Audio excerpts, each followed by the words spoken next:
My boyfriend called me ugly in front of his friends and dumped me at a restaurant, leaving me to pay for the dinner. As he walked away, he loudly said, "A girl like you should be grateful I even dated you." I smiled and calmly waited. This morning, my phone blew up with 13 missed calls. You guys, I'm still processing what happened last weekend. I keep replaying it in my head and wondering if I somehow imagined the whole thing. But nope, my maxed out credit card and the ice cream stains on my couch confirm it was very real. For context, I had been with Ryan for 2 years. 2 years. Not some casual fling or whatever. We had the whole routine down.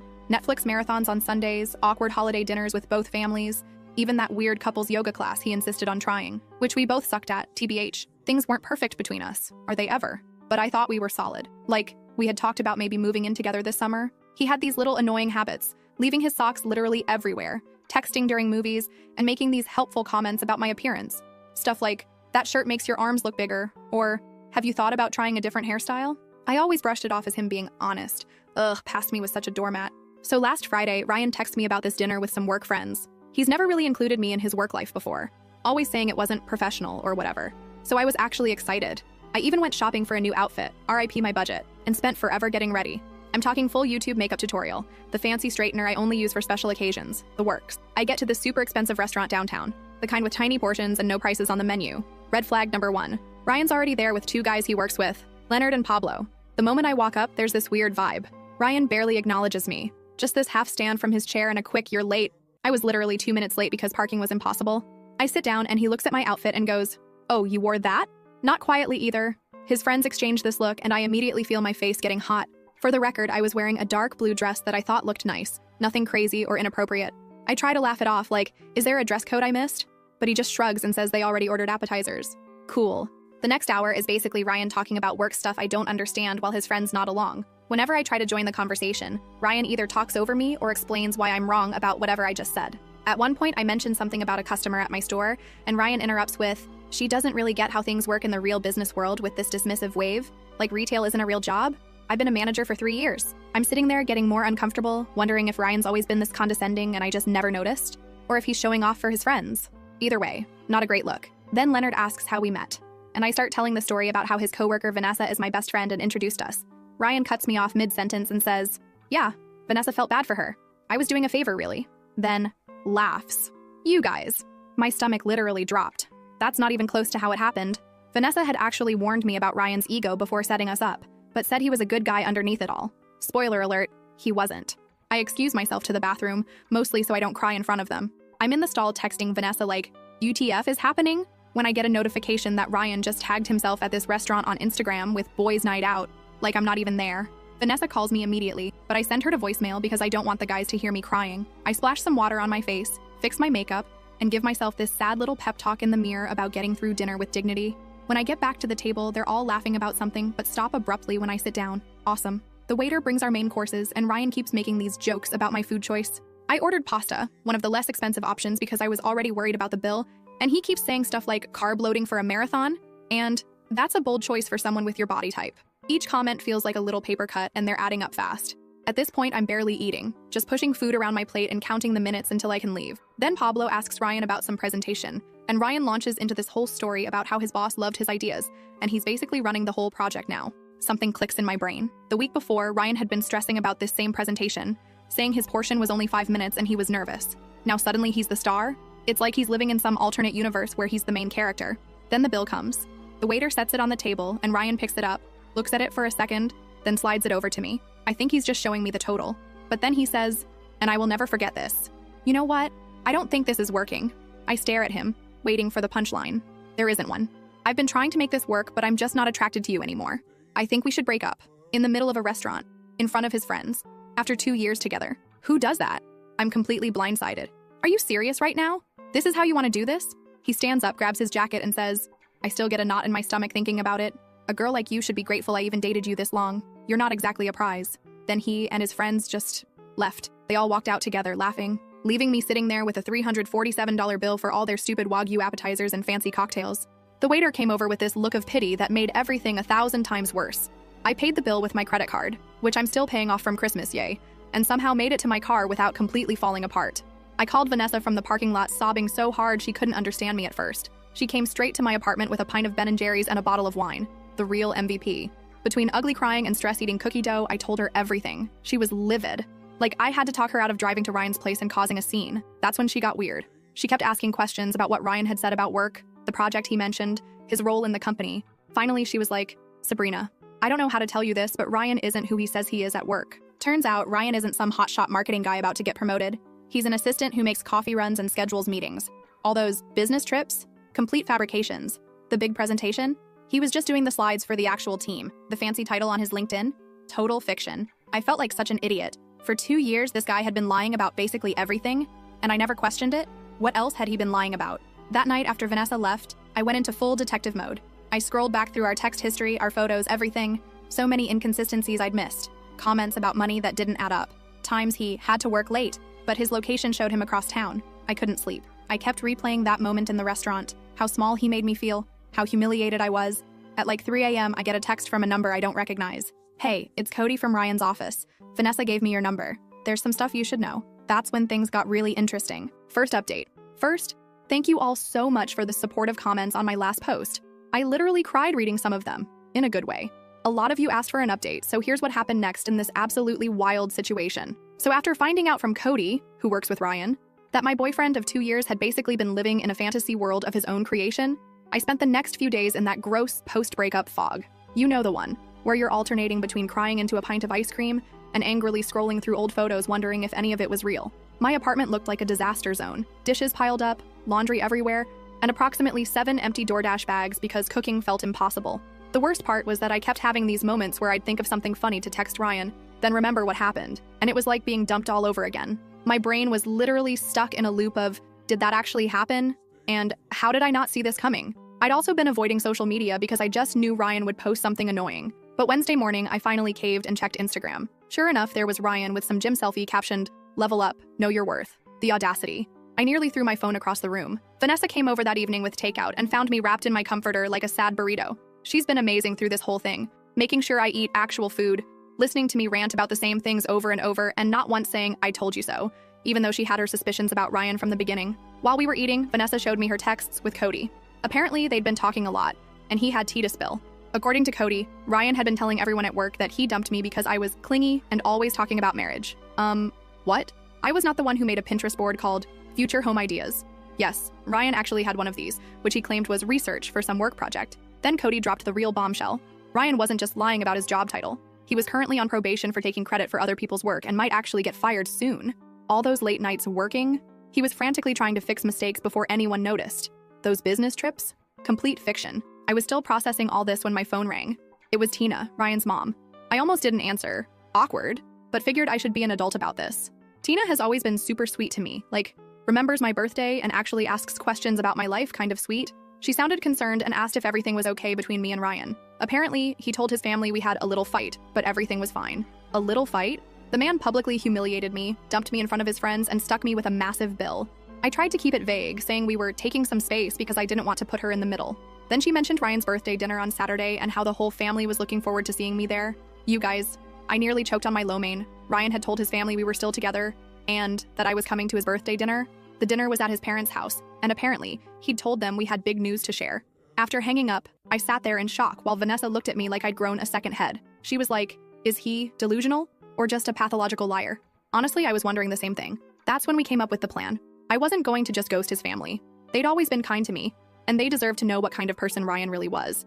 But I also wasn't going to cause a scene or be vindictive. I would simply attend the dinner as invited and let the truth come out naturally. The next day, Cody met me for coffee. Slightly awkward since we'd only met through Ryan, but he turned out to be really chill. He confirmed everything and added even more details about Ryan's work lies. The team Ryan claimed to lead was actually just him and 2 interns.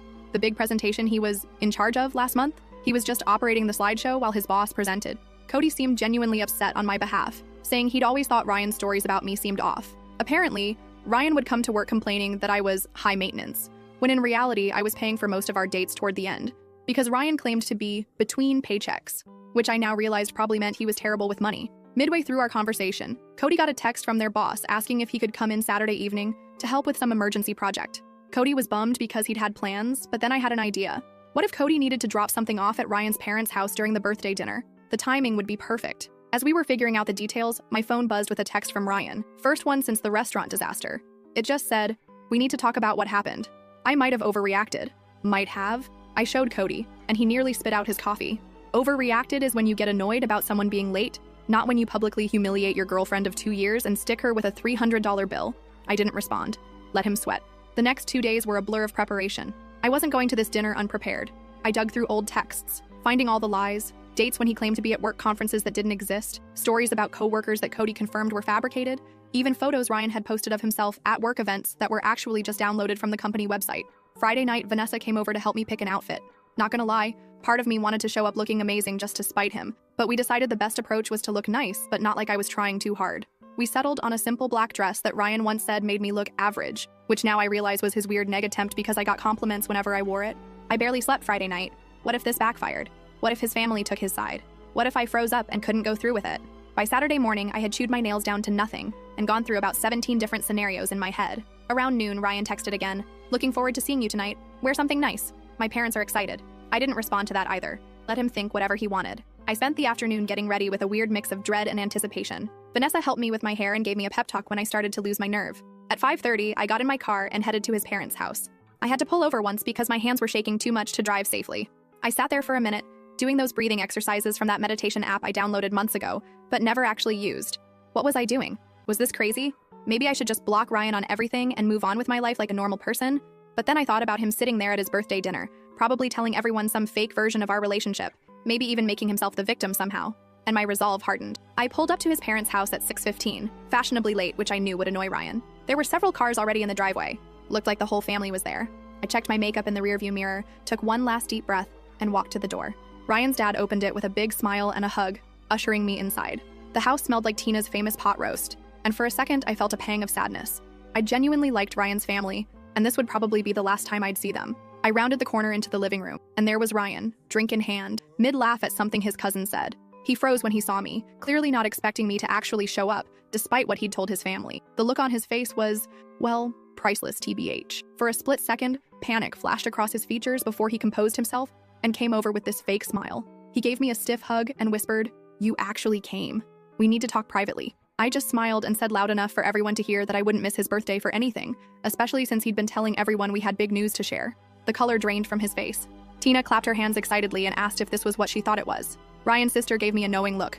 His dad started joking about finally getting grandkids. Ryan gripped my elbow a little too tight and tried to steer me toward the hallway, but his mom called out that dinner was ready and everyone needed to sit down. As we all took our seats around the dining table, with Ryan nervously watching my every move, my phone buzzed with a text from Cody. On my way. 15 minutes out. Ryan leaned over and hissed, "What are you doing here?" I thought after the restaurant. I just smiled sweetly and said loud enough for everyone to hear, "Oh, I wouldn't miss the chance to tell your family about what happened at that restaurant, Ryan. I'm sure they'd love to hear that story." The look of absolute panic on his face as his mom started bringing out the food, worth every second of anxiety it took to get there. Game on. Second update. I'm finally ready to share what happened at Ryan's birthday dinner. Sorry for the delay. I needed a mental health day after all this drama. Plus my Wi-Fi has been acting up because my neighbor borrowed my password and apparently downloaded the entire internet. Where did we leave off? Right. Me sitting at the dinner table with Ryan's family while he panicked about what I might say. So there I was, surrounded by Ryan's family. His parents, Tina and Ralph. His sister, Kayla. His grandma. And 2 cousins whose names I always mix up. The table was loaded with Tina's famous pot roast. Those buttery mashed potatoes I've literally dreamed about. And a fancy salad that nobody was going to eat but everyone would pretend to appreciate. The first 20 minutes were straight up awkward. Ryan kept trying to control the conversation while shooting me these warning glances. I just smiled and passed the bread rolls, enjoying the way his left eye twitched every time I opened my mouth. Petty? Maybe. Satisfying? Absolutely. Tina kept the conversation flowing, bless her. She asked about my family, my job, the usual small talk. When she mentioned how proud they all were of Ryan's big promotion, I nearly choked on my water. I glanced at Ryan, whose face had gone the exact shade of the beets on the table. Ryan jumped in, talking about how his team was crushing their targets and how his boss was practically grooming him for senior management. I just nodded along, watching him dig himself deeper with each word. Ralph, who's always been the quiet type, suddenly asked Ryan about the Johnson account. Apparently, Ryan had been telling his dad about some huge deal he was supposedly leading. Ryan's answer was so vague it could have been a horoscope. Something about strategic pivots and leveraging core competencies that literally meant nothing. His sister Kayla caught my eye across the table. She's always been the skeptical one in the family, the type to Google facts during arguments and call people out on their BS. She raised an eyebrow at me like, "Is he for real right now?" That's when Tina brought up the future. She asked us about our big news and whether it had anything to do with us taking the next step. Ryan nearly dropped his fork and mumbled something about it not being the right time to discuss it. His grandma, who has zero filter and is my absolute favorite person in his family, cuts in with, "So are you two moving in together or what?" Because Ryan said you were looking at apartments together. Again, news to me. The furthest we'd gotten in that conversation was me once saying, maybe we should think about combining our Netflix accounts to save money. Ryan tried steering the conversation back to himself, talking about how his boss had given him a company card for business expenses. I couldn't help myself. I asked what kind of expenses he was authorized to approve. He stammered something about client dinners and team outings. That's when I casually mentioned, oh, speaking of dinners, Ryan took me to this amazing restaurant last week. What was it called again, honey? The one where you met up with Leonard and Pablo? The color drained from his face faster than my phone battery on TikTok. Seriously, my phone can't handle more than 20 minutes of scrolling before dying. Anyone else? Before he could respond, the doorbell rang. Perfect timing. Tina went to answer it, and I heard her delighted, oh, Cody, what a surprise. Ryan looked like he might actually pass out. Cody walked in with a folder, all professional in his button-up shirt. He apologized for interrupting the birthday dinner, but said he had some work documents Ryan needed to sign urgently for Monday morning. Tina, being the perfect host, immediately invited him to join us for cake later. Ryan tried to usher Cody toward the front door, but Ralph insisted they could handle work stuff right there at the table since we're all family here. Cody sat down in the empty chair beside me, which I'd strategically saved NGL. Ryan was gripping his fork so hard I thought it might bend. That's when Ralph asked Cody how the big presentation went, the one Ryan had apparently been leading. Cody looked confused for a second before catching on. He glanced at me, then at Ryan, and I could see him making a decision. Cody said the presentation went well, but clarified that their boss had delivered it, with Ryan and the team providing support. Ralph looked confused and said that wasn't how Ryan had described it. I jumped in, because I'm messy like that, and asked Cody about Ryan's promotion. Poor Cody looked so uncomfortable, caught between loyalty to a coworker and not wanting to lie to an entire family. He fidgeted with his napkin and said something vague about company restructuring. Ryan interrupted with this fake laugh and tried changing the subject to sports or whatever, but his sister wasn't having it. She asked Cody point blank what Ryan's current title was. The silence that followed was like that moment when you drop something in a public bathroom. Everyone hears it. No one wants to acknowledge it. Cody looked at Ryan, who was silently pleading with his eyes, then at me. I nodded slightly. He cleared his throat and said that Ryan was an administrative assistant in the marketing department. The silence. Ralph put down his fork slowly. His grandma made this little sound. Kayla muttered something that sounded suspiciously like, I knew it. Ryan immediately went into damage control mode, saying Cody was confused, that he had multiple roles, that it was complicated. But the dam had broken. His family started asking specific questions that he couldn't weasel out of. When did you get promoted? He hadn't. Why did you say you had a team? He didn't. What about that corner office you mentioned? Also fictional. With each question, Ryan's stories unraveled more. He kept looking at me like this was somehow my fault, which just made me more determined to let everything come out. Tina, bless her heart, tried to smooth things over. She suggested we all have some cake and talk about happier things. As she went to the kitchen to get it, Kayla asked me directly about the restaurant I'd mentioned earlier. This was my moment. I took a deep breath and told them everything. How Ryan had invited me to meet his friends, how he'd belittled me throughout dinner, how he'd dumped me in front of everyone and walked out, leaving me with a $347 bill I could barely afford. Ryan tried interrupting several times, but his dad shut him down with this look I'd never seen before. Pure disappointment. Ryan's defense? That I was exaggerating and playing victim, that I had embarrassed him in front of his colleagues by not fitting in, that leaving me with the bill was teaching me financial responsibility. His grandma actually snorted at that last one. Cody, who had been quiet through most of this, finally spoke up. He confirmed my story, adding that he'd heard Ryan bragging to coworkers about how he'd put me in my place. He even pulled out his phone and showed texts from Pablo. Receipts, y'all, discussing what had happened. Tina came back in with the cake just as Ryan was trying to paint himself as the victim. She set it down and asked what she'd missed. No one spoke for a moment. Then Ryan's dad said very quietly that they needed to have a family discussion about honesty. Ryan exploded, like full-on temper tantrum. He accused me of turning his family against him, called Cody a traitor, and said everyone was just jealous of his success. What success? He knocked over his water glass, pointed at me, and yelled that a girl like me should be grateful he even bothered with me. His mom gasped. His grandma said something that I'm pretty sure was old people swearing. His sister just shook her head like she wasn't even surprised. I stayed calm somehow, and said that the only thing I was grateful for was finally seeing who he really was. Ryan stormed out, slamming the door so hard that one of Tina's decorative plates fell off the wall and cracked. The aftermath was weirdly peaceful. Tina apologized to me like 50 times. Ralph looked tired and sad. Kayla helped clean up the spilled water. Cody apologized for his part in the awkwardness but said he couldn't stand by while Ryan lied to everyone. Then the strangest thing happened. Instead of asking me to leave, they insisted I stay for cake. We all sat there. Ryan's ex-girlfriend, his coworker, and his family, eating birthday cake without the birthday boy. In any other situation, it would have been the most awkward thing ever. But somehow it wasn't. After cake, I helped Tina clean up in the kitchen. She kept apologizing and saying she had no idea Ryan had been lying about so much. She seemed genuinely heartbroken. Not just about what he'd done to me, but about who her son had become. I felt bad for her, TBH. No parent wants to realize their kid is, well, kind of terrible. She asked me quietly if there had been signs before, and I admitted that looking back, there were red flags I'd ignored because I wanted to believe the best about him. When I was getting ready to leave, Ryan's dad pulled me aside. He thanked me for my honesty and apologized for what his son had done. He seemed so defeated, like he was trying to figure out where they'd gone wrong in raising him. I assured him it wasn't their fault. Ryan had made his own choices. Cody offered to walk me to my car, probably sensing I needed a moment to process everything. As we walked down the driveway, he mentioned that Ryan had been having problems at work for months, taking credit for other people's ideas, lying about his contributions, even faking emails from clients. He was actually on his final warning before potential termination. Suddenly, Ryan's desperate need to appear successful made a twisted kind of sense. His whole identity was built on this fake image of success and status. When I thought about it that way, I almost felt sorry for him. Almost. I thanked Cody for backing me up and drove home in a weird state of emotional exhaustion mixed with relief, like when you finally take off an uncomfortable bra at the end of the day. Sorry for the weird analogy, but y'all know what I mean. When I got home, I had 3 missed calls from Vanessa wanting updates. I was about to call her back when my phone buzzed with a text from Ryan. "You've ruined everything. This isn't over." I didn't respond, just blocked his number and made myself some tea. I should have been scared or upset, but honestly, I just felt tired. And maybe a little proud of myself for standing up to him. I thought that was the end of it. I really did. But this morning, my phone blew up with 13 missed calls. From Ryan's mom, his sister, Cody, and several numbers I didn't recognize. Something had happened overnight. And based on the increasingly frantic voicemails, Ryan had completely lost it. Last update, I'm finally ready to explain about those 13 missed calls. Thanks for being patient while I processed everything that happened. Also sorry for the delay. My laptop decided to do a surprise 4-hour update right when I sat down to write this. So where were we? I woke up Sunday morning after the birthday dinner disaster to find my phone blowing up with calls from Ryan's family and Cody. At first, I legit thought someone had died or something. My stomach did that awful dropping thing as I scrolled through the notifications. 5 missed calls from Tina, 3 from Kayla, 2 from Cody, and 3 from numbers I didn't recognize. I called Tina back first because she seemed the most worried based on her voicemails, which were just variations of "Sabrina, please call me as soon as you can." She picked up on the first ring, sounding exhausted. Apparently, after Ryan stormed out of the birthday dinner, he'd gone on a complete bender. He'd shown up at his ex-girlfriend's apartment at like 2 a.m., drunk and ranting about how I'd ruined his life. The ex, who I didn't even know existed TBH, was understandably freaked out and called Kayla, who had to go pick him up.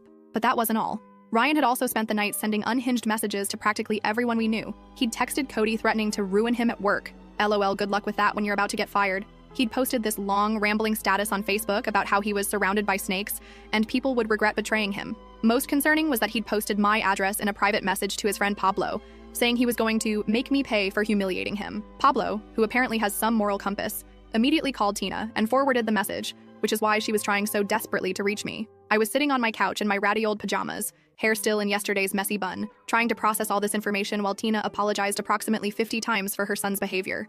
I should have been scared, I guess. But honestly, I just felt tired. Like when your phone is stuck at 1% battery for hours, just waiting for it to finally die so you can charge it and move on. Tina insisted on coming over just to make sure I was okay, which was super sweet but also made me panic clean my apartment. Nothing motivates tidying up like knowing someone's mom is about to see your living space. Am I right? I was literally throwing dirty laundry into my closet and scrubbing dried toothpaste off the bathroom sink when my doorbell rang. It wasn't just Tina. Kayla was with her too. They brought coffee and those little pastries from the bakery near their house, which, not gonna lie, might be what I miss most about being with Ryan. We sat at my tiny kitchen table with the wobbly leg that I've been meaning to fix for months, and they filled me in on the Ryan situation. According to Kayla, this wasn't the first time Ryan had lied about his life. In college, he'd apparently told everyone he was on the baseball team when he'd actually been cut during tryouts. He'd once claimed to be talking to a popular girl who had no idea who he was. There was a whole pattern of him creating this fictional version of himself that was more successful, more popular, more everything. As they were talking, my phone kept buzzing with texts from friends who'd seen Ryan's social media meltdown. Vanessa was freaking out, wanting to come over with her boyfriend who does kickboxing just in case. She watches too many crime shows, I swear. My group chat was blowing up with confused messages about the dramatic subtweets Ryan was posting. That's when my doorbell rang again. I literally froze, wondering if it was Ryan. Kayla peeked through the blinds and let out a long breath. It was Cody. Apparently, Ryan had been blowing up his phone all morning too, and Cody wanted to warn me in person since Ryan had mentioned paying me a visit. So there we all were. Me, Ryan's mom, his sister, and his coworker, sitting in my living room on a Sunday morning, trying to figure out what to do about this man-child throwing a tantrum because he got caught in his lies. If it wasn't so stressful, it would have been hilarious. Like, imagine explaining this situation to someone who wasn't there. Cody mentioned that their boss had already gotten wind of Ryan's social media tirade. Someone had screenshotted and forwarded it. So Monday at work was going to be interesting. Kayla was worried Ryan might do something stupid if he lost his job on top of everything else. That's when my doorbell rang again. This time, it was the building manager, looking super awkward. Apparently, Ryan had been downstairs making a scene in the lobby, demanding to be let up to my apartment. The manager had refused, bless him, and threatened to call the police, at which point Ryan had stormed off, but not before yelling that I was a lying bitch loud enough for the entire first floor to hear.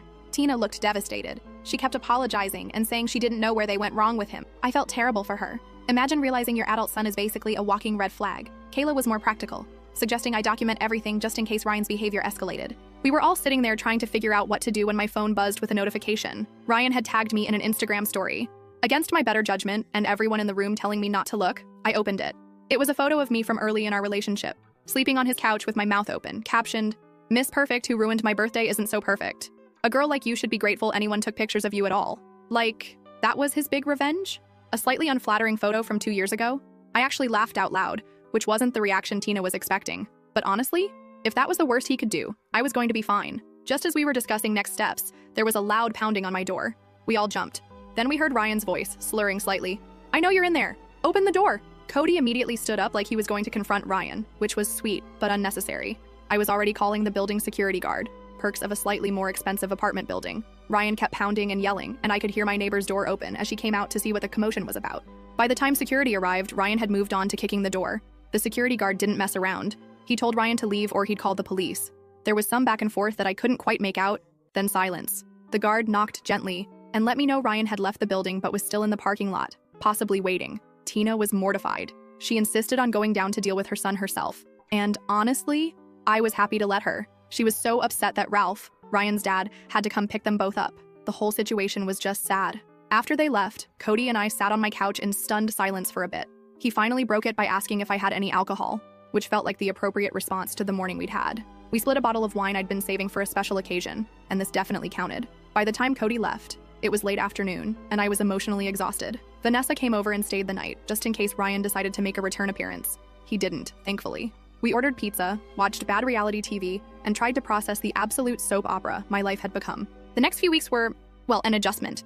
Ryan got fired from his job after failing to show up for 3 days and sending inappropriate emails to several coworkers. He moved back in with his parents temporarily, which I only know because Kayla and I have kept in touch. She's actually pretty cool. We get coffee sometimes.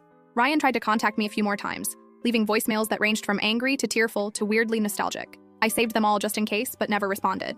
He created a few fake Instagram accounts to message me, but they were so obviously him, who else would write "you're making a big mistake" with that spelling error, that I just blocked them instantly. The weirdest part was running into him at Target about a month later. I was in the home section looking at shower curtains, and suddenly there he was, holding a pack of socks and looking like he hadn't slept in days. We made eye contact, and for a second I thought he might cause a scene. Instead, he just turned around and walked away, leaving his shopping basket right there in the aisle. That was 3 months ago now. Ryan eventually moved to his uncle's place in another state, according to Tina, who still sends me holiday cards, which is sweet, but awkward. His social media has gone suspiciously quiet. Kayla thinks his parents finally cut him off financially until he gets therapy. As for me, I'm doing pretty good, actually.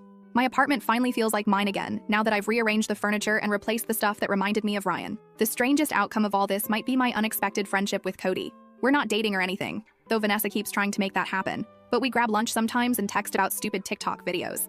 It's nice having someone who witnessed the whole Ryan saga and understands why I now have trust issues the size of Texas. Looking back at everything, I'm not angry anymore. Well, not just angry. I'm also weirdly grateful. Not for dating Ryan, definitely not that, but for finding out who he really was before things went further. Imagine if I'd moved in with him or something. Shudder.